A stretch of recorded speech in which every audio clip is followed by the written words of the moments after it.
Ladies and gentlemen, welcome to the Black Tower Show. I am your host, Nathan Ford. I'm joined here by Jake Fox. How you doing? We got a great show on for you today. We have Rosa Korie, forensic commercial real estate appraiser specializing in eminent domain valuation. Her 28-year career as an expert witness on land use has culminated in exposing the impacts of sustainable development on private property rights and individual liberty. She's author of the book Behind the Green Mask, and we're going to be talking about Agenda 21. We're broadcasting on 1590 AM WASB, Brockport, Rochester, 1310 AM WRSB, Canandaigua, Rochester. If you'd like to call in, the number is 585-637-7040. Our guest on the Black Tower Show, Rosa Korie, thank you for taking the time to talk to us today. My pleasure. Thanks for having me. Let's talk about Agenda 21. Can you explain to our listeners, kind of unfold an introduction for us? Tell us, what is Agenda 21? Sure. Agenda 21, when you hear that term, you might have heard it before and thought that maybe this was some kind of a crazy thing or, kind of Area 51 or Catch 22, but it's not. It's an actual agreement that was signed onto by the United States and 178 other nations in 1992 at the United Nations Earth Summit in Rio de Janeiro, Brazil. It's called Agenda 21 because it's the agenda for the 21st century, and that's what the UN and the United States and all the other nations call it. And what it is it's a blueprint. It's the action plan to inventory and control all land, water, plants, minerals, energy, and information, means of production, construction, and human beings in the world. In other words, it's completely comprehensive. It covers every aspect of your life, and it was signed onto by the United States. And then, it's an non-binding agreement, but it was brought back into the U.S. in 1993 by Clinton. It was signed onto by George H.W. Bush. Clinton implemented it in the United States with the President's Council on Sustainable Development, and you will see it in every single city and county and state in the United States. It is a plan that is actually making law right now in the United States, and it's designed to destroy our economy, to actually limit our ability to live freely and to use our natural resources, and to realize any upgrades in our lives. In other words, it's designed for social equity, which is really about redistributing wealth and limiting our ability to be independent. And that's the plan. It's actually a global totalitarian plan, and it's being implemented right now all across the world. Our guest on the Black Tower Show, Rosa Korie. We're talking about Agenda 21. So you see Agenda 21 as a method of control under the veil of sustainable development. So to the outside eye, it might seem that sustainable development as we move into the future is something that we definitely need to work on. Yet you say that this Agenda 21 is crossing the bounds. It's balancing individual rights against that of the world community. So sacrificing of individual liberty for the greater good, sort of a utilitarian view of things. So you're saying, how far does Agenda 21 overstep those bounds, in your opinion? Mm-hmm. Well, what it is it's, this is why I called my book Behind the Green Mask, because the green mask is that you're saving the planet. Sustainable development is a term that was actually created by the United Nations in 1987, and as development that meets the needs of the present without compromising the ability of future generations to meet their needs. That sounds like a great thing, except that, of course, they immediately determined that, yes, everything we're doing now does compromise the ability of future generations to meet their needs. And therefore, that is the need. That's the reason why everyone needs them to be restricted in their land use, in their water use, and in their ability to live where they wish. What's considered to be unsustainable under this plan is single-family residences, appliances, air conditioning, private vehicles, dams, and many, many other things. so what this actually does is, under the cover, under the guise of environmentalism and sort of saving the planet, it actually erects a corporatocracy and a totalitarian state that pits the individual against the so-called global community. And there are no written, delineated rights for the global community. We have our Constitution protecting our individual rights, but when you balance those with the rights of the community, the individual always loses. And this is the danger of this plan. It is a totally, completely comprehensive plan, including education. Our guest on the Black Tower Show, Rosa Korie. If you'd like to call in, the number is 585-637-7040. I'm joined by Jake Fox. Hey, Rosa. Paint a picture for everyone of what a fully implemented Agenda 21 in America would look like, where people would be living, what the rest of the land would be devoted to, etc. Well, you're actually you're seeing the beginnings of it. One of the reasons why we're talking about it is because, as I said, it's an inventory and control plan, and we're moving out of the inventory part into control. And that's one reason why we're seeing it. So, for instance, you're in New York. New York City has over 8 million people. The state of New York is something like, I don't know what it is. It's something like 11 or 12 million people. 47 of the cities in New York are members of ICLEI, the International Council on Local Environmental Initiatives, that is an implementation arm of Agenda 21. So what you see is the idea that we're going to have mega regions, which is large cities where everyone moves into these small apartments on top of shops, multi-residential with high-density development. And the idea for this plan is to get you out of the rural and suburban areas and into the dense city centers where you can be more easily managed, surveilled, and controlled. And this is happening now you'll see this all across. In fact, if you're in New York State, you'll see Sustainable New York. You'll see Ulster County 2035, Mid-Hudson Regional Coalition. These are, Vision 2020. These are regional plans that are designed to destroy your jurisdictional boundaries and move you into high-density development. And this is not some fantasy. I'm not talking about, I'm not trying to scare people. This is the reality. I'm reporting on what's really happening. So this plan is being put in place with multi-million-dollar grants from HUD, from DOT, from EPA. These are all federal agencies that are actually implementing this plan. So you will be moved into high-density apartments on top of shops. It'll look like, basically all of your interim cities, like, say, Rochester, will just, basically you'll be moved out of there and into New York City. Do you see this as a slow process, or is this, when you look into the future, do you see this as happening rapidly, or are we accelerating towards that point, or is this something that happens slowly over time? Well, it's been happening slowly, and it's accelerating now because through federal grants combined with bankruptcies in local municipalities, so smaller cities are actually going bankrupt and can't support their infrastructure. And when you have, this is how the plan is implemented. It's not some science fiction thing where they come with ray guns and tell you to get into the big cities. What they do is they bankrupt the smaller cities and the smaller areas, and they create wildlands projects, which actually make it so that people who have land are not able to stay out on their land. They're moved out of their land through misidentification of wetlands or restrictions on use.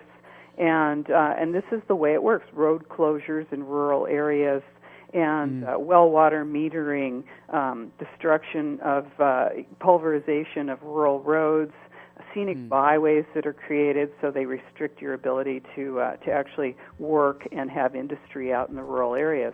And this is how it happens. So this is a regionalization plan. And it's very effective. It's happening right now everywhere, all across the country, and it is right there in New York State. So how does ICLEI infiltrate local governments and influence policy to this degree? I'm glad you asked me about ICLEI. ICLEI, those are letters. It's ICLEI. It used to stand for International Council on Local Environmental Initiatives.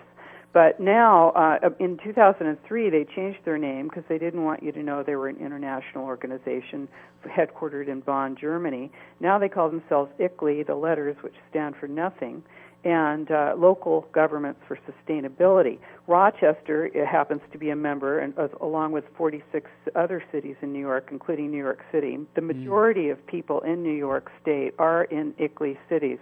It's a membership organization. It's designed, in fact, specifically to implement Agenda 21 in the United States, and it is across the world, but this particular branch is in the U.S., and it's a membership organization. Your cities pay a fee to be a member, and they provide greenhouse gas emissions software. But what they do is they also provide a box of laws and statutes and ordinances that your government can use against you and controlling you and manipulating your ability to use your land.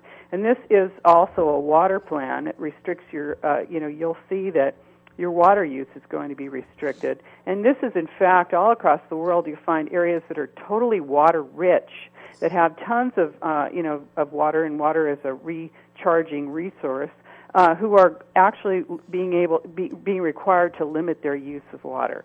So it doesn't necessarily connect to whether you have water or not. What it is it's a scarcity and control program, because this is how all totalitarian states are created, is through the concept of scarcity, and this is vital to this plan.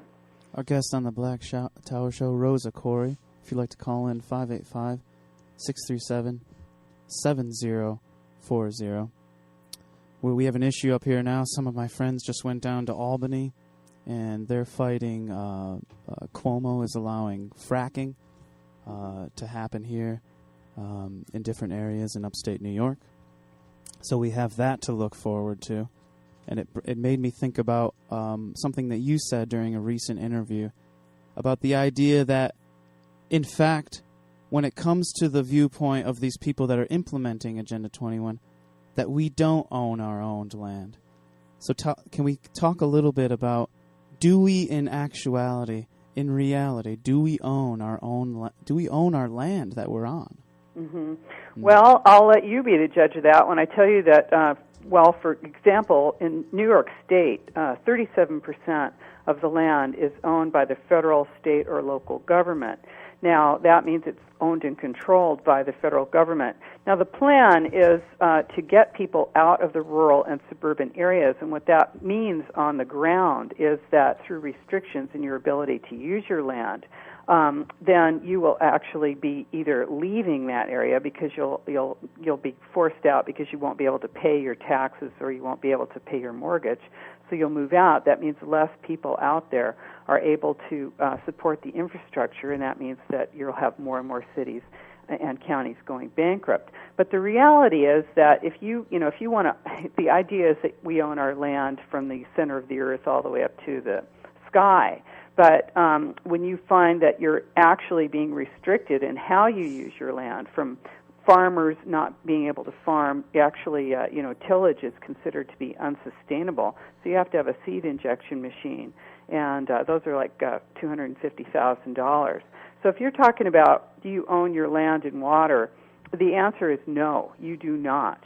And people who are following, for instance, there was just a Supreme Court case that found that the Sacketts in Idaho sued the EPA because the EPA was fining them $37,000 a day for having a supposed wetland on their property that they were building on. They didn't have a wetland there. They had gotten their permits, but the EPA didn't care. It was fining them $37,000 a day. They went to the Supreme Court, and what did they win? What did the people of the United States win? We won the right to challenge the EPA. That's what we want. And this is, after going think about that, it went all the way to the United States Supreme Court. The EPA appealed it all the way to the U.S. Supreme Court. And this is what you're doing, is you end up fighting your government, and it's very unusual to have deep pockets enough to fight your government. So people who end up trying to fight the government go bankrupt. And this is what's happening. This is an anti-private property plan. And the less people who own private property, private businesses or land, the less people there are to object when we lose our rights. And this is the plan. Rosa Korie is our guest on the Black Tower Show.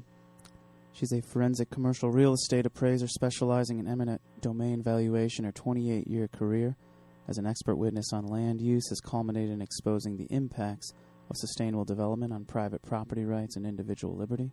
She's author of the book Behind the Green Mask. If you'd like to call in, the number is 585-637-7040. Broadcasting 1590 AM WASB, 1310 AM WRSB, Canandaigua, Rochester, up here in beautiful New York State. The leaves are changing. Joined by Mr. Jake Fox. Hi, Rosa. I have a theory regarding Agenda 21 and the powers that be, so to speak, reasons for implementing such a plan. We've, in the past couple of decades, have had this economic culture and societal culture of everlasting growth.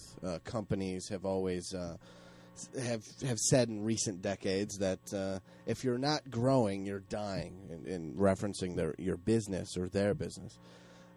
Because of this, there's been this real kind of race to corner resources. We have fracking, all of these wars in resource-rich countries in the Middle East.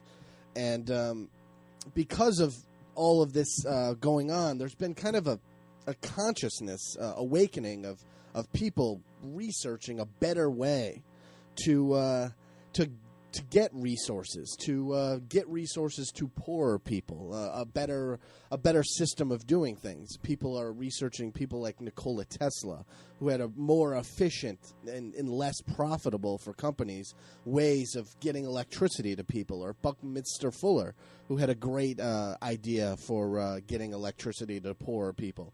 This is, in my opinion, their way of keeping the power system intact with them on top and them controlling things still during this kind of consciousness awakening. What do you think about that? Mm-hmm. Yeah, so I think that, of course, there are many ways to generate your own power, and I think that information is clearly being withheld from the people. And one of the things that's important, of course, when you're looking at let's say windmills or solar, this is, it's a very expensive technology that is being, it's basically owned by large corporations, and it costs a lot of money to erect those windmills or create solar.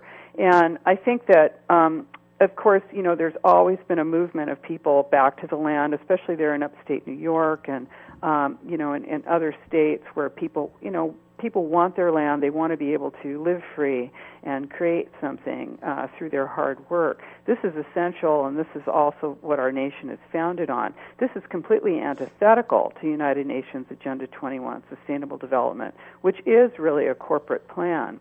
It's a public-private partnership joining corporations, nonprofit organizations that are primarily environmental groups that are being funded through corporations, and then are working with government and pressuring government to create more and more regulations and restrictions on small property owners.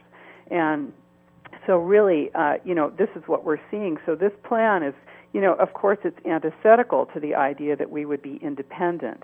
And this is the concept that you're talking about, is freedom and independence, so that people can, we're not talking about, just developing everything to the point where you've got, concrete and nothing else. We're talking about a huge nation that we have that, if you fly over the United States, you look down, you see that it's very rural, it's agricultural. The people, we are producing our food. We have lots and lots of resources, and we are improving our natural resources and our capability to have a clean power. And I think that this is actually considered to be dangerous to this plan, because the plan really is about creating scarcity and restriction. It's a scary view of the future. Mm-hmm. Very scary, and we're being sold to it. I think as we move forward, like you said, right in Rochester. ICLEI is right there in Rochester. So if you're listening in Rochester, ICLEI is there. So these plans are being implemented right now. So we're right in the throes of this movement, and it's scary. I don't really know how you would begin to stop the momentum and the consolidation of people into these areas. Stacked houses. And we're becoming sort of like batteries in a sense. You're already seeing it in New York City. Bloomberg and this construction company has made plans for multiple high-rise micro apartments that are like just bigger than a third world jail cell. Really, But when you're looking at it, when you're a person in the community looking at it, you can see how it seems to be like a good idea. Well, let's make these sustainable buildings. They're by the water. It's going to be great. We're going to save money. But unfortunately, the reality is poor people, it seems to me, are getting pushed out of the way. So who's going to be moving into these new places? Is it everybody? Is it the poor people in the community? Well, these micro apartments seem to be geared towards more middle class people. That's what I'm saying, yeah. Mm-hmm. It's a gentrification plan is what it is. And, that's what you see. Of course, if a developer wants to build that and see if somebody wants to move into it, great. This is America. If you want to get, you should be able to get a permit to develop your property if it's zoned for that or whatever. Mm-hmm. But what we're talking about, this is very different. What we're talking about is government subsidies. We're talking about transportation tax subsidies and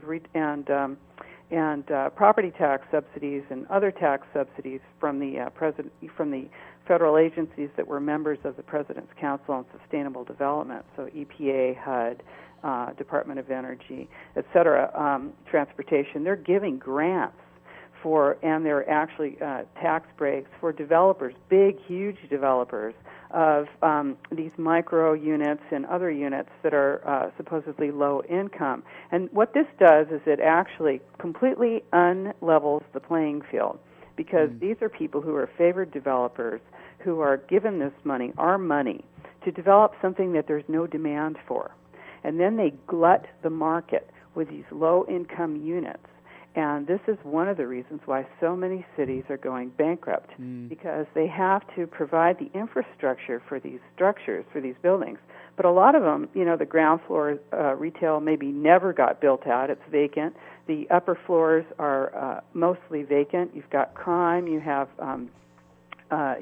people who are downtown who are hanging out, who are not financially subsidized, but their units are. And so you have then people who have rental properties who cannot rent them because there's a glut of housing. And that's one of the other things that happened, with our economy. What this collapse of our economy is part of Agenda 21. It's planned, because what they did was they loosened up money. They lent it out like crazy. They printed it, of course. They lent it out like mad, and a lot of stuff got built. And then they tightened credit so that all the small businesses then had to go out. They went bankrupt. Small developers went bankrupt. People who had mortgages were unable to pay for them. And this is the design of this plan, is to actually destroy economies. And you see it happening, of course. The European Union is a perfect example of a trade, that started as a trade agreement. And what it is it erases jurisdictional boundaries, creates regional government, and destroys the individual ability of those nations to make their own decisions. And that's what you have happening here in the United States. This is coming. This is scary. Rosa Korie, our guest on the Black Tower show. The vision of the future here it's looking really, really bleak, Jake. I've often said we're headed towards a sort of surreal future. Surrealism is going to kind of be the thing going every day. We're going to have this sustainable development, micro apartment living.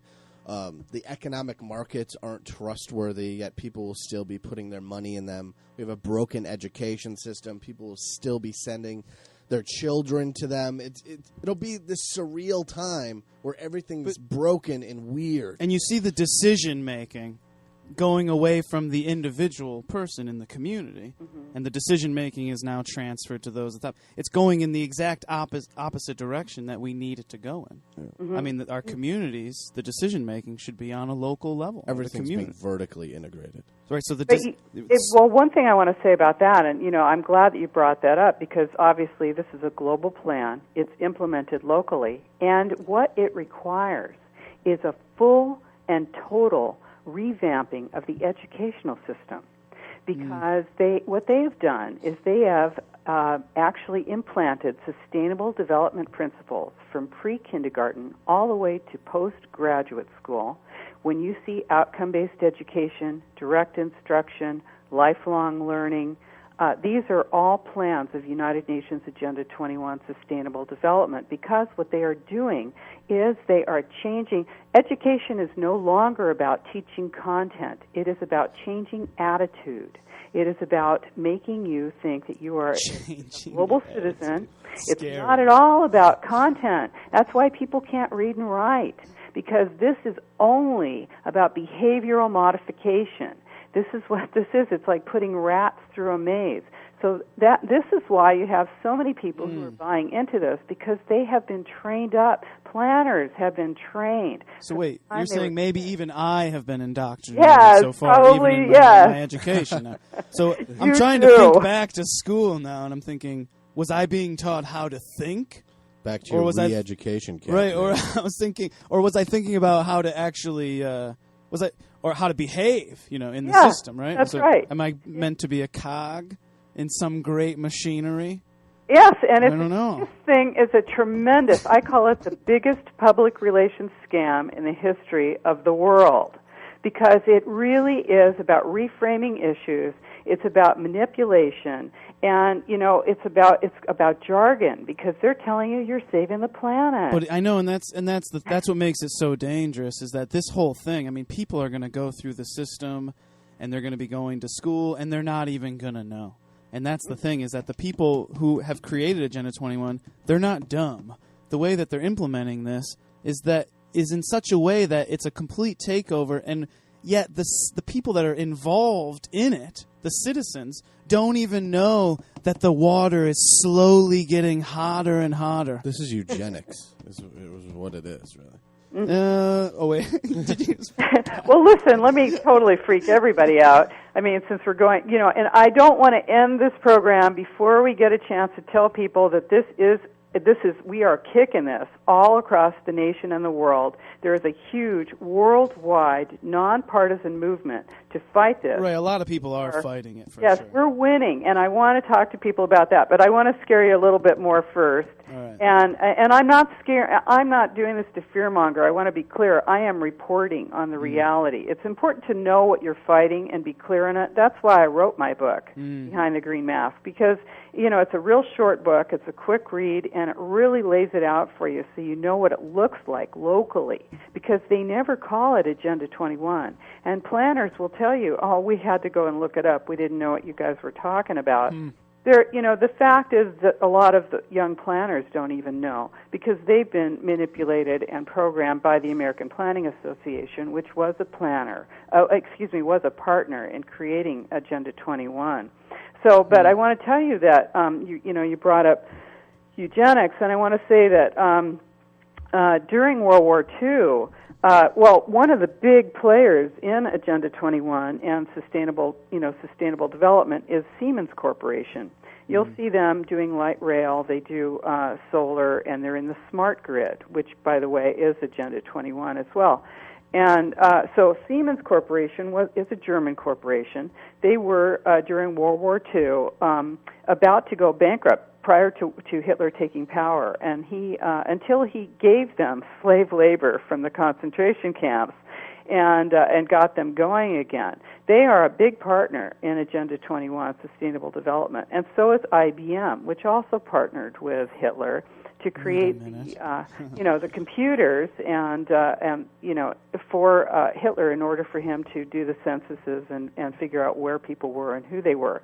And all of that was done. IBM did that through a wholly owned subsidiary in Germany that they fully funded and worked with, and they are in biometrics. They're in smart grid. This is all part of Agenda 21, and they are very much a partner. Ooh. Rosa Korie, our guest on the Black Tower Show. Unfortunately, we are out of time. We'd love to have you back on the show again, and thanks for this great conversation. Well, thank you. Bring me back, and I'll tell you how to fight it.